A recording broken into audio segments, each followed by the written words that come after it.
Hello students, welcome to Boundless Maths, your trusted space for both maths and science. In today's video, we are going to cover the chapter Chemical Reactions and Equations from Class X CBSE Science. The content is being covered from the science notes authored by me specifically to make NCERT content easy to understand and learn. If you want to grab a copy of your science notes, you can visit my website www.boundlessmaths.com. So let's get started. So the first question is, what is a chemical reaction? We must have learnt in lower grades also. Chemical reaction is something, it is a process where new products are formed using the reactants. Reactants are the substances that combine together and create new products, and it is a irreversible process, right? So any process that involves rearrangement of the structure of the substance or conversion of reactants into products is defined as a chemical reaction. For a chemical reaction, there are certain observations that you must have seen earlier also, but not that explicitly. So let's go through what are the observations that you can see along with a chemical reaction. The first one is change in state. Now the example here is ammonia gas reacts with hydrogen chloride gas and forms solid ammonium chloride. So the reactants are ammonia gas and hydrogen chloride gas, and the product is solid ammonium chloride crystals. So in this reaction, there is a change of state of ammonia gas to solid ammonium chloride, but this reaction is irreversible. So that's why it is a chemical reaction, not a physical change. So if we talk of change of state, it could be a physical process also. For example, boiling of water leads to steam.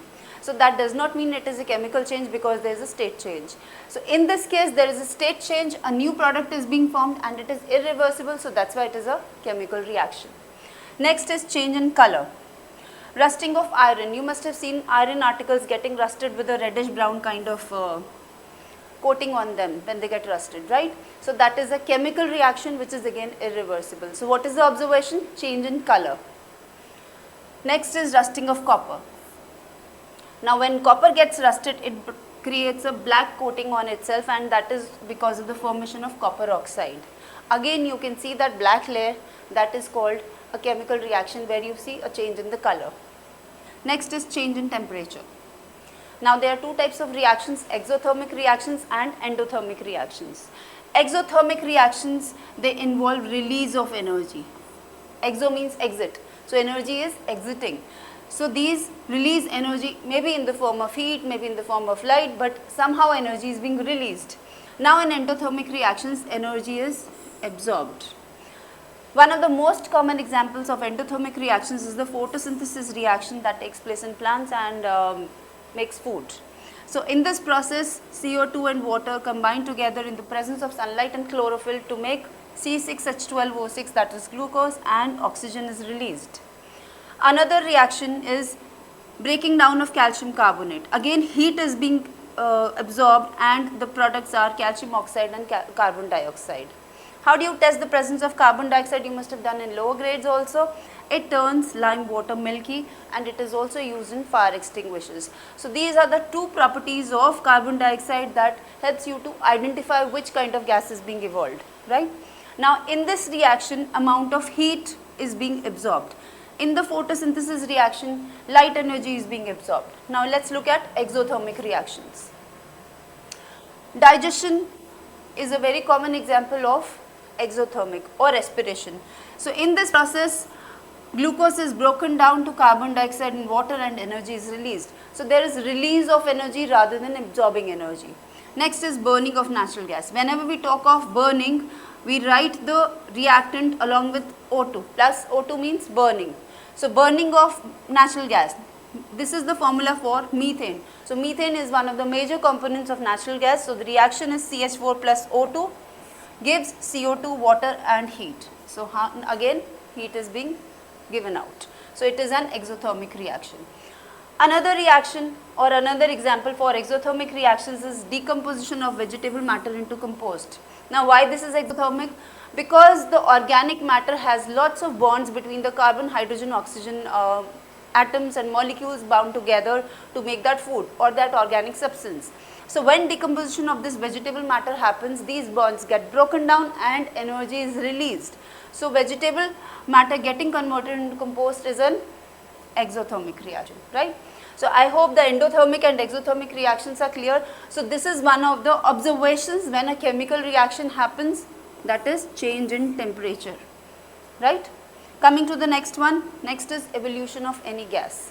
So in one of the above examples also, like here CO2 was being released, here oxygen was being released, here you have again water and CO2 being released.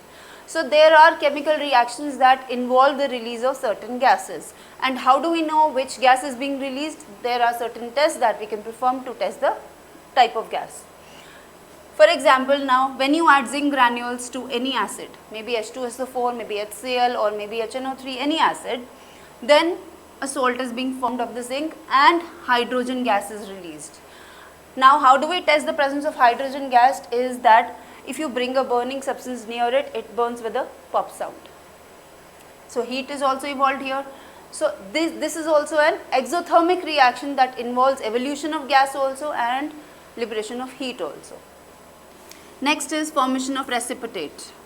Now what is a precipitate? It is an insoluble solid which cannot be dissolved in water. It is insoluble, that's why it can be seen in the form of a precipitate. So when a soluble carbonate reacts with barium, any soluble carbonate, may not be barium carbonate or any soluble carbonate reacts with barium, barium carbonate precipitate is formed. So it could be sodium carbonate, it could be potassium carbonate, magnesium carbonate, calcium carbonate. So any kind of soluble carbonate, when it reacts with barium, barium carbonate precipitate can be seen. Another example is silver nitrate. When NaCl and AgNO3 they are mixed, what do you get? A precipitate of silver chloride can be seen. And sodium nitrate is left out in aqueous form, right? So now how do we write a chemical reaction? What are the basic components of a chemical reaction? Let's look at that. What is a chemical equation? It is the symbolic representation of the reactants and the products that are taking place in a reaction along with the conditions in which the reaction is happening. So it obeys the law of conservation of mass. That is, the sum of the mass of all the reactants is equal to the sum of the mass of all the products. So the law of conservation of mass is being followed in every chemical reaction. And how do we do that? We just check the number of atoms of every element on the left side and on the right side of the reaction. So it has to be same. So that's why we have to balance a chemical reaction whenever we are writing a chemical reaction. So the first way in which we write the chemical reaction or in chemical equation is in the word form. Word form is if I write something like, I just write it in word form, like calcium carbonate, the entire word, and on the arrow there is heat, and then I get calcium oxide plus carbon dioxide. So that is called word form. And this is skeletal form. When I write the word form, when I write the word form and replace all of the words of reactants and products with their chemical formula, that becomes a skeletal chemical reaction in case it is not balanced. After that, the next step is to balance the chemical reaction. So then we have the entire chemical reaction or the chemical equation that obeys the law of conservation of mass, right? So let's come back to chemical equation. How do we write these chemical equations? How a chemical equation can be made more informative. So this is very important, how it can be made more informative. So the first way is you specify the states of the reactants and the products.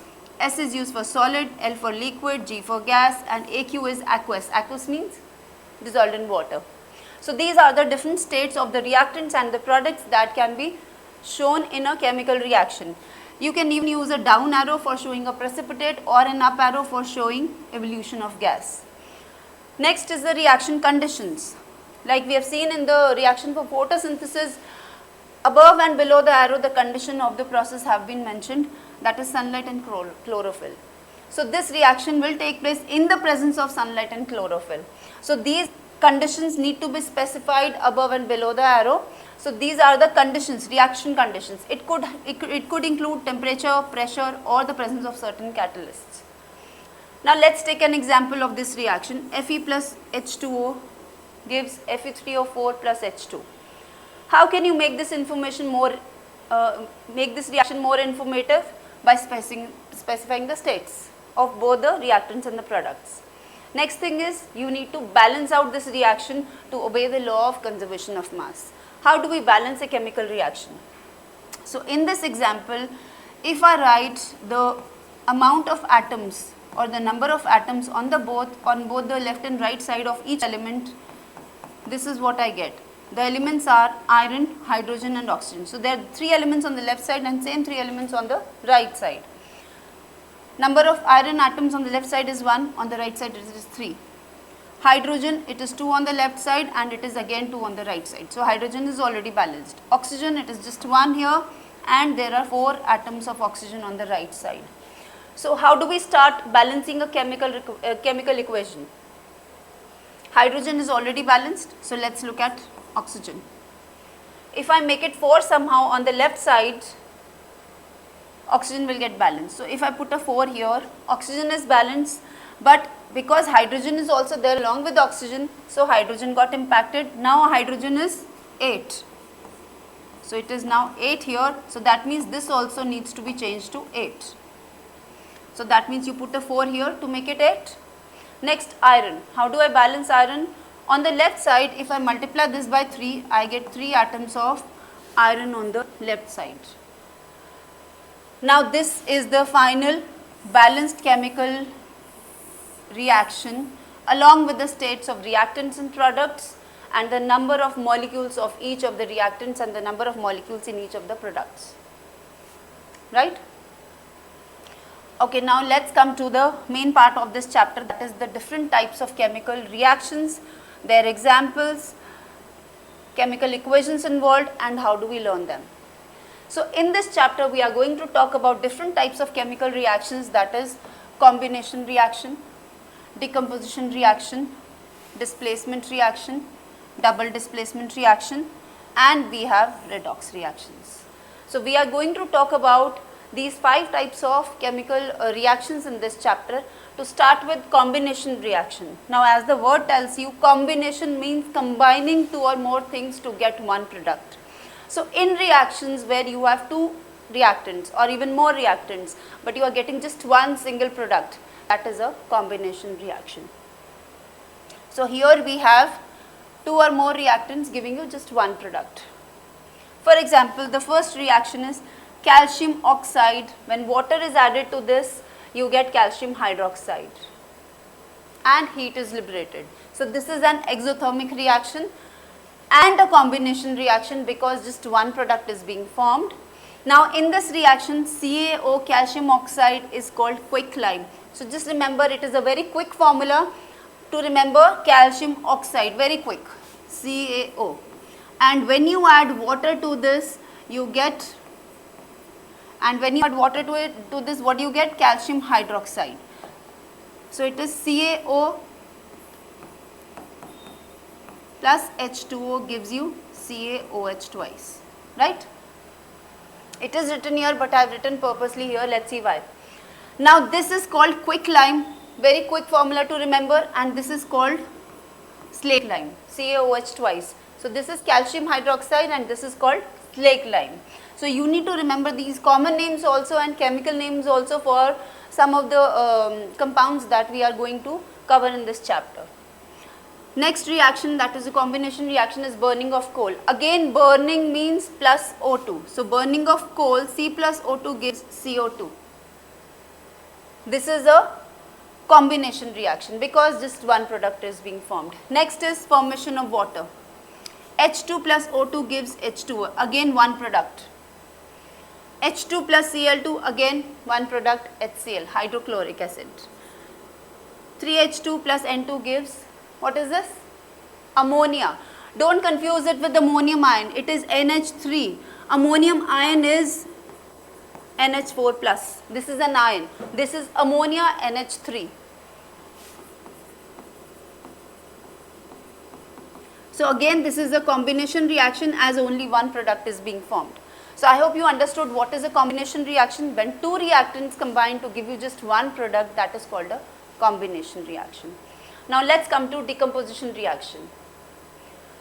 Normally decomposition reactions are endothermic because they involve taking in heat or light or some form of energy to break down something, right? So in a decomposition reaction, the opposite is happening. One reactant is giving you two or more products. So there is just one reactant involved, but there are two or even more products being created. Now there are three types of decomposition reactions. First is thermal decomposition, next is photolytic, and the third is electrolytic. So to start with thermal decomposition, as the word tells you, heat is being absorbed, or the only reactant involved in the reaction is heated. So when you heat FeSO4, ferrous sulfate, very important reaction. When you heat FeSO4 crystals, you get ferric oxide, Fe2O3, and SO2 and SO3 are the two gases that are released. They have a characteristic smell, something similar to that of rotten eggs. So you can easily make out something wrong has happened and some reaction has taken place. So this reaction involves evolution of gas. FeSO4 is green in color, ferrous sulfate crystals are green in color, and when this decomposition happens, you can change the color you can see the color changing from green to brown with the evolution of gas that you can make out, right? Next is calcium carbonate. Now this is calcium carbonate. When you heat that, what happens is you get quicklime, you again get quicklime, and CO2 is released. Calcium carbonate is white in color, limestone is white in color, and when you heat that, you get a greyish white calcium oxide. Again, it is a decomposition reaction because there is just one reactant involved and there are two products getting created, right? Now in conjunction to the combination reaction we just said, what happens is calcium oxide, I'll just erase it and write it on the side to explain further how to learn all this, right? So the first thing is, when you have calcium oxide and you add water to it, it is an exothermic reaction that results in the formation of calcium hydroxide. This is a combination reaction. Now when you apply this calcium hydroxide on the walls, it is used for whitewashing. So when this calcium hydroxide or slake lime is applied on the walls, it reacts with carbon dioxide present in the air to make calcium carbonate plus water. Now this water gets evaporated. When we do whitewash, the wall gets wet. So this water gets evaporated, so this is gone now, and this calcium carbonate gives a shiny finish to the wall. So the new walls, when you just whitewash or get your house whitewashed, the walls are shining because of the formation of calcium carbonate. Now this calcium carbonate, if you heat this calcium carbonate, again CO2 gets separated and you get back calcium oxide. So you can learn all these reactions in the form of this calcium cycle. Calcium oxide is quicklime. When water is added to it, it becomes calcium hydroxide, that is slake lime. This is used for whitewashing. When you put it on the walls, it reacts with carbon dioxide present in the air and forms calcium carbonate. Calcium carbonate gives shiny finish to the walls, and if you scrape it down and then heat it again gets decomposed to calcium oxide, releasing carbon dioxide. So this is how you can learn the entire process. So it will cover the combination reaction also, decomposition reaction also, and the working of whitewashing also, right? Okay, let's come to the next decomposition reaction, that is when you heat lead nitrate crystals, white lead nitrate crystals, you get yellow lead oxide.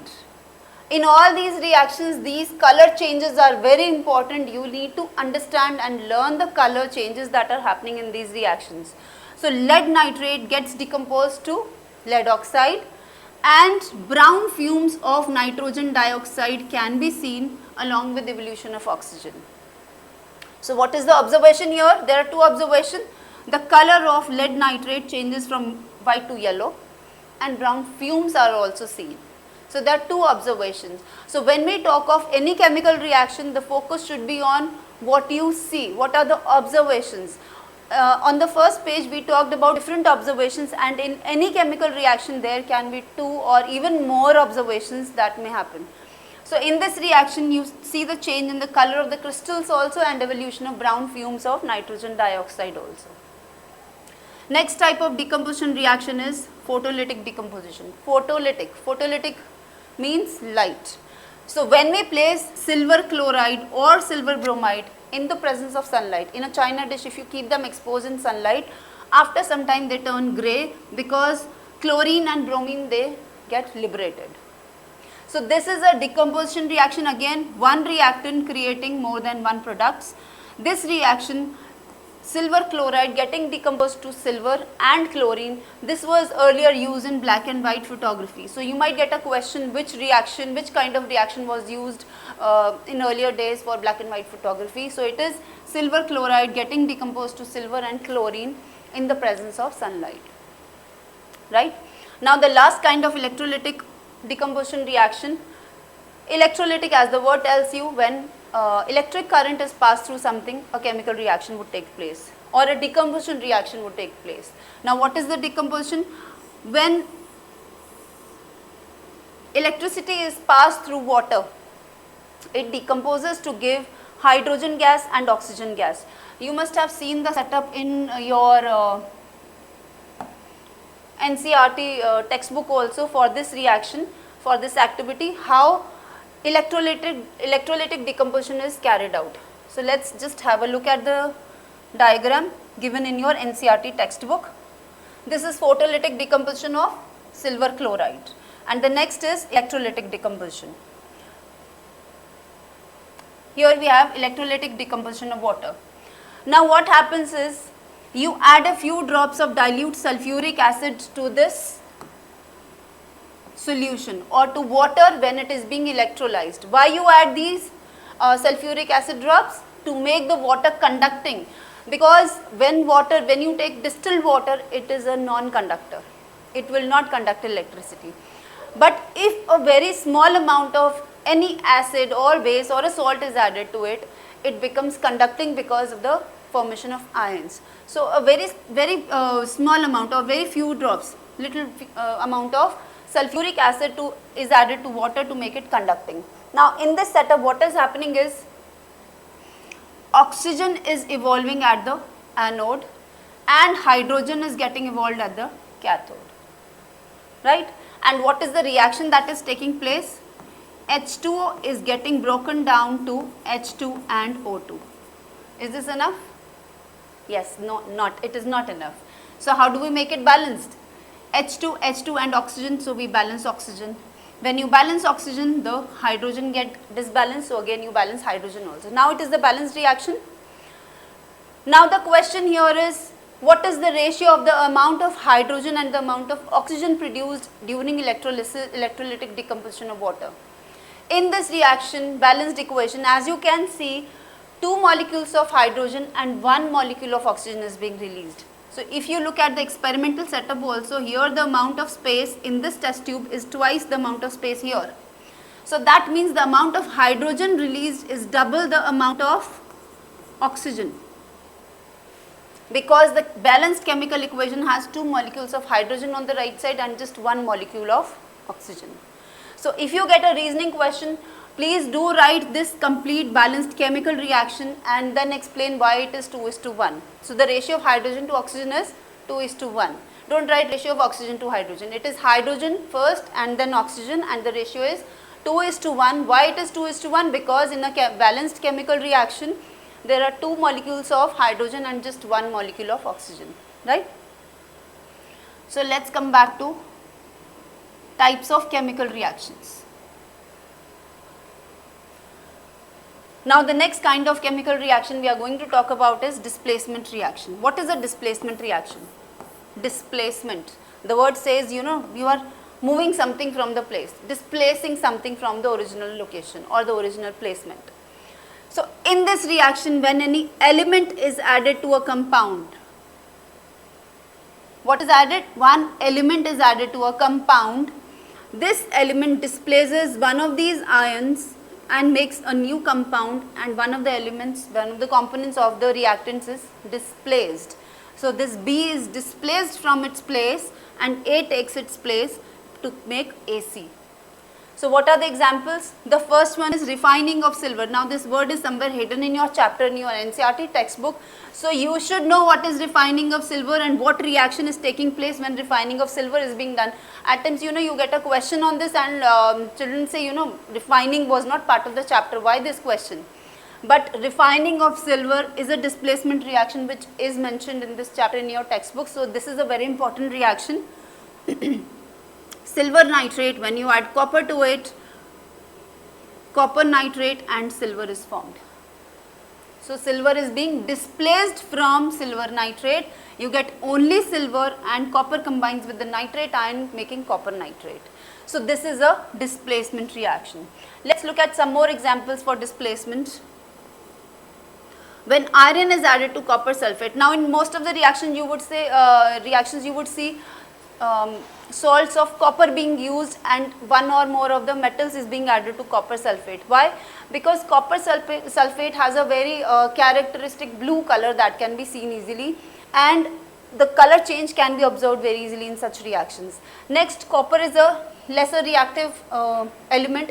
If you know the reactivity series, if you remember the reactivity series done in grade 9, the higher reactive elements, the elements placed higher in the reactivity series, they can displace lesser reactive elements from their salt solutions. So in all these reactions, what is happening is these elements, iron, zinc, lead, all these are more reactive than copper. That's why they can displace copper from its salt solution. You might get a reaction, even though maybe not, but you might get a reaction where you have iron sulfate and copper is being added to it. Now because copper is lesser reactive than iron, so no reaction will take place. So you should remember the reactivity series and then only you should think whether a reaction would take place or not when you are doing displacement reactions. So the first example again is iron being added to copper sulfate. The blue color of copper sulfate will fade away because of the formation of iron sulfate and copper is displaced. Next is similar to this, if you add zinc in place of iron to the copper sulfate solution, again zinc sulfate is formed and copper is displaced. Again a solution of copper, copper chloride, if you add lead to it, because lead is more reactive than copper, it will displace copper and copper will be displaced, lead chloride will be formed. Next is sodium added to water, it makes NaOH and hydrogen is released. Potassium added to water, KOH is formed, hydrogen is released. Fe2O3, aluminum is added to Fe2O3. What do you get? Al2O3 and iron. All these are examples of displacement reactions covered in your entire chapter, whether it is in the form of questions or whether it is in the form of explanation or wherever it is in the form of activities. So if you remember at least these reactions, you will not make mistakes, even though there is no borderline that only these reactions would be there in your questions or in your assessments, but the basic concept you need to understand how to identify whether it is a combination reaction or a decomposition reaction or a displacement reaction. Here you have two reactants giving you one product, here you have one reactant giving you two or more products, and in the displacement one of these is elements, the other is a compound, the reactants, two reactants, and you get again two products. Now coming to double displacement reaction, it is similar to a displacement reaction, but here both the reactants are compounds and they exchange ions. The difference between displacement and double displacement is that in displacement you had one of the reactants as elements, and in double displacement both of them are compounds and their ions get exchanged along with formation of a precipitate. For example, the first reaction is sodium sulfate, Na2SO4. When you add barium chloride to sodium sulfate, both the ions get exchanged. Both are compounds, ions will get exchanged, and what do you get? Precipitate of barium sulfate is formed and sodium chloride, aqueous solution of sodium chloride is left out. So you can see a white precipitate of barium sulfate that is insoluble in water, so it can be seen in the form of a precipitate. Next example is barium chloride plus Al2SO4 thrice. This gives you a precipitate of barium sulfate and AlCl3 is left out in the aqueous form. So these chloride salts are left in aqueous form and you see precipitates of the sulfates. Another reaction is NaOH plus HCl. This is an acid, this is a base, and this is an acid. NaOH is a base, HCl is an acid. So this is basically a neutralization reaction where the exchange of ions is again happening. It may not give you a precipitate, but it is a double displacement reaction because the ions are getting exchanged for both these compounds and you get NaCl and water. So these are the two products formed, NaCl and water. So this is a double displacement reaction even though there is no precipitate being formed. So it is not that double displacement has to be a precipitation reaction, even though most of them are, but there could be certain reactions that may not form precipitates, right? Now coming to the last kind of reactions, that is the redox reaction. This is very important. There are lots of questions from redox reactions. This is one of the most important types of reactions that is being covered in this chapter. So what is a redox reaction? As the word tells you, redox means reduction, OX means oxidation. So it is a reaction that involves both reduction and oxidation. Now what is reduction and oxidation? Let's first understand that. What is oxidation? Oxidation means adding of oxygen to any substance. For example, copper, brown copper, copper is brown in color. So when it is oxidized, when it reacts with oxygen present in the air, it forms a black layer of copper oxide. So this is an oxidation reaction. Yes, definitely it is a combination reaction also, yes.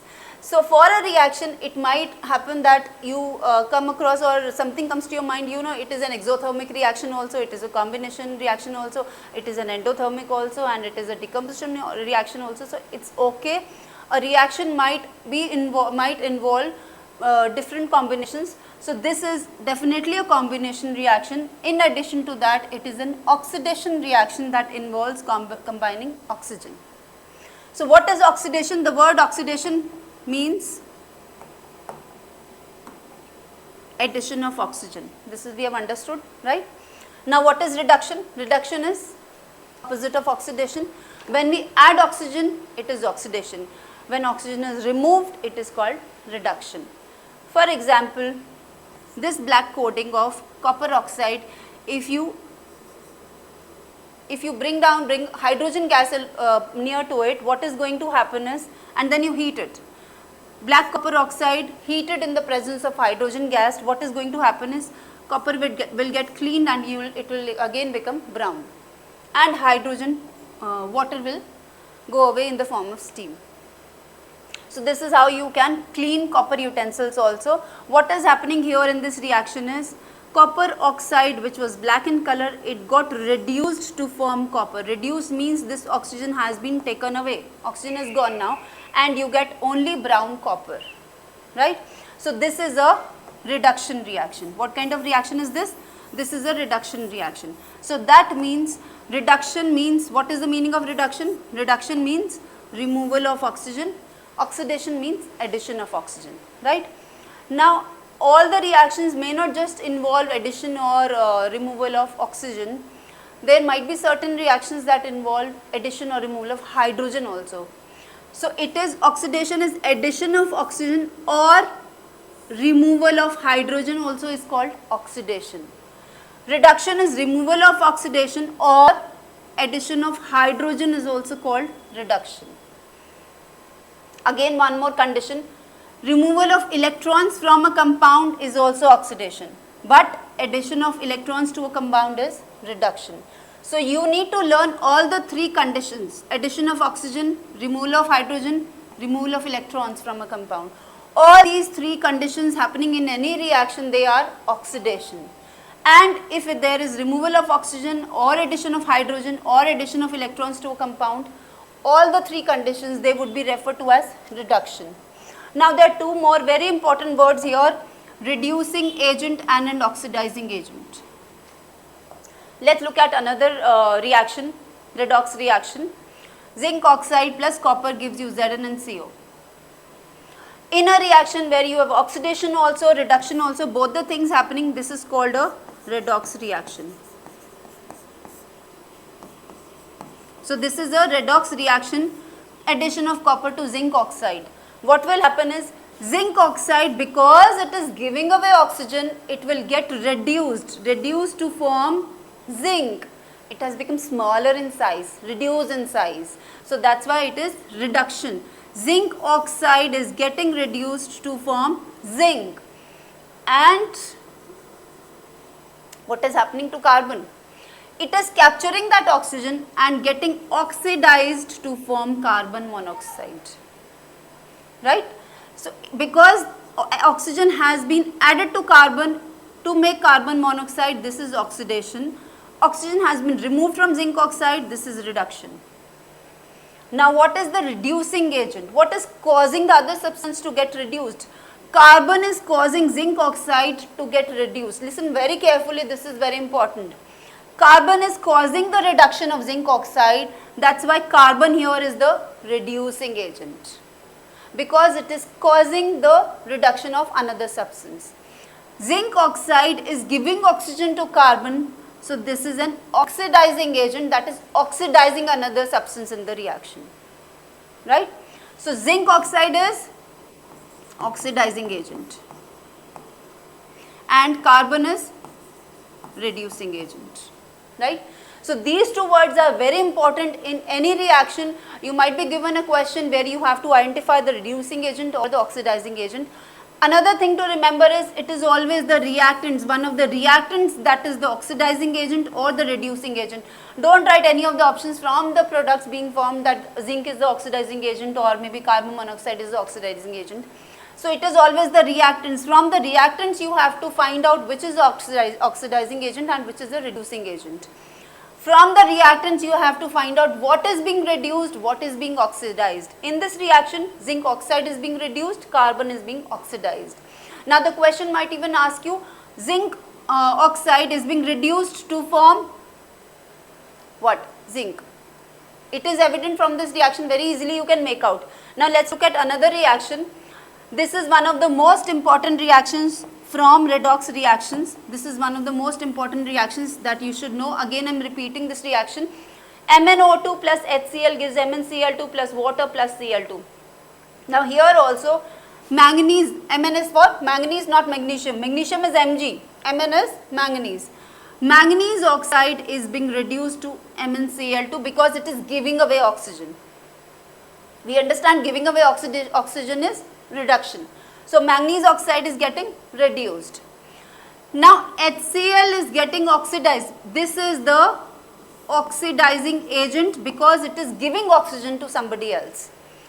So HCl is getting oxidized to chlorine gas. Please don't write it is getting oxidized to water. This is a very common mistake. HCl is being oxidized to form what? HCl is getting oxidized to form chlorine. It is again not always addition of oxygen, it is also removal of hydrogen, that is called oxidation. So here hydrogen is being removed and chlorine is being formed. So HCl is getting oxidized to form chlorine. You will not write here water. Is that clear? So this is a very important reaction where you need to understand what is the reducing agent, what is the oxidizing agent. MnO2 is getting reduced to form what, and HCl is getting oxidized to form what. Done? So these are the different kind of reactions that we have talked about in this chapter. The entire summary of these reactions is here on this slide.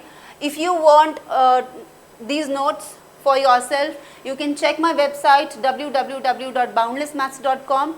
It has the entire collection of notes for the complete syllabus for your science for grade 10. So you can download your copy now and you can print out this page, print this page and put it on your pin board, whiteboard, blackboard, table, chair, wherever you want. So you can just paste this sheet because this sheet has the summary of the entire chapter, all the reactions on just one slide. So it will help you do a recap of all these types of reactions whenever you want in a very quick way, right? So now let's come to the remaining part of the chapter. Again, something very theoretical. What is corrosion? We must have done in lower grades also. Corrosion is when any metal gets, it combines with oxygen or some other gases present in the air and it creates a new chemical or a new substance is being formed. The metal gets corroded. For example, rusting of iron is a kind of corrosion. For iron, the term rusting is used, but in general corrosion is used for any metal. For example, black coating on silver, green coating on copper. Now again there is a question on how silver gets corroded. Most of the metals, they react with oxygen present in the air to get corroded. For example, iron also reacts with oxygen and water to make iron oxide, and this is anhydrous because it has water also. It is hydrated iron oxide, that is rust. So again remember this reaction. But in case of silver, how it is different from other metals getting corroded is silver reacts with sulfur present in the air, not oxygen. So again this is covered in your one of the chapters, metals and non-metals, but at times you get a question from this chapter also in your UTs or in your midterms. You might get a question from this chapter asking you how silver gets corroded. Write the chemical reaction involved in corrosion of silver. So silver reacts with sulfur present in the air to form silver sulfide. It is not oxygen that is causing corrosion of silver. So this is something that you should always remember.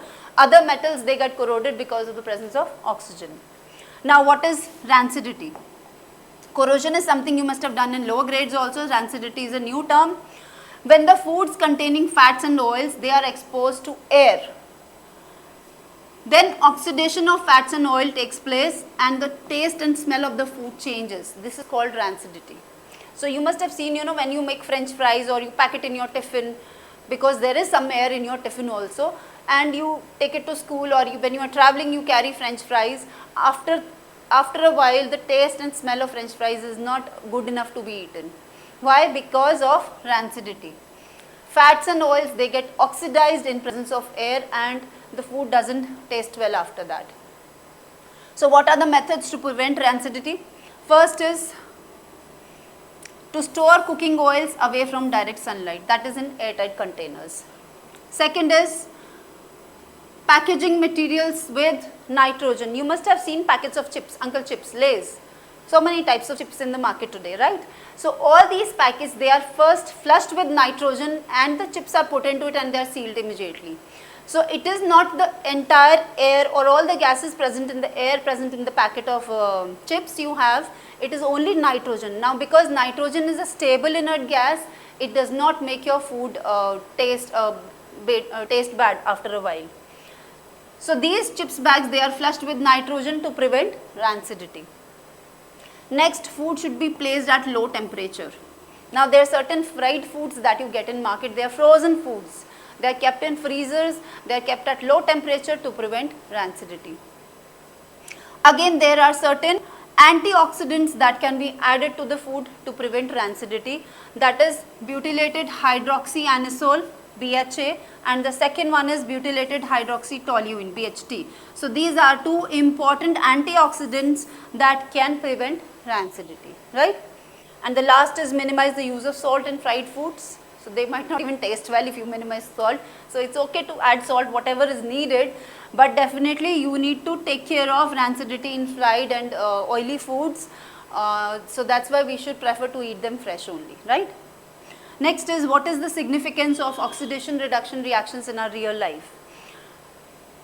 Now respiration is one of the reactions that is always happening in all living organisms. It is a oxidation reaction and it produces energy, so it is an exothermic reaction also because it is releasing energy. Next is iron gets oxidized to form rust. This is a very common observation in our environment.